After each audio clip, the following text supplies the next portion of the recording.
இந்த மாதிரி வாலட்டைலான டைமில் நமக்கு ஒரு இன்வெஸ்ட்மெண்ட் ஐடியா இருக்குங்க. Instead of investing in stock டைரெக்டாக இன்வெஸ்ட் பண்ணாமல் இடிஎஃப்ல இன்வெஸ்ட் பண்ணலாம். இடிஎஃப்ங்கிறது எக்ஸ்சேஞ்ச் ட்ரேடட் ஃபண்ட். ஒரு குரூப் ஆஃப் ஸ்டாக்ஸ் வந்து அதில் இன்வெஸ்ட் பண்ணியிருப்பாங்க. அது ஒரு மியூச்சுவல் ஃபண்டு தான், but traded in the market. நீங்கள் உங்களுடைய ப்ரோக்கிங் அக்கௌண்ட்லேயே அதை ட்ரேட் பண்ணிங்கன்னா இடிஎஃப்னு போட்டிங்கன்னா வரும். நம்ம ரெக்கமெண்ட் பண்ணுறது ஃபார்மா இடிஎஃப். லாஸ்ட் 1 வீக்கில் மாத்திரம் 10% ரிட்டர்ன்ஸ் கொடுத்துருக்கு. அதாவது மார்க்கெட் நல்லா இருந்தபோது லாஸ்ட் 2 டேஸ் வாலட்டைலாக இருந்தது, அதுவும் விழுந்திருக்கு.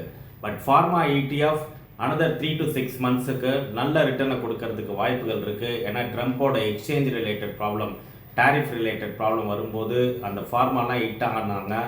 பட் அந்த சமயத்தில் ஸ்டாக் செலெக்ஷன் நமக்கு வந்து பிக் பண்ணுறது கஷ்டமாக இருந்தது. ஸோ அதனால் ஃபார்மா இடிஎஃப் வாங்கலாம்.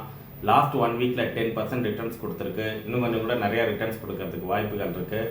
பட் கொஞ்சமாக வாங்குங்க, ஸ்டாகர்ட் மேனரில் வாங்குங்க. அதர் ஜியோ பொலிட்டிக்கல் டென்ஷனையும் பாருங்கள்.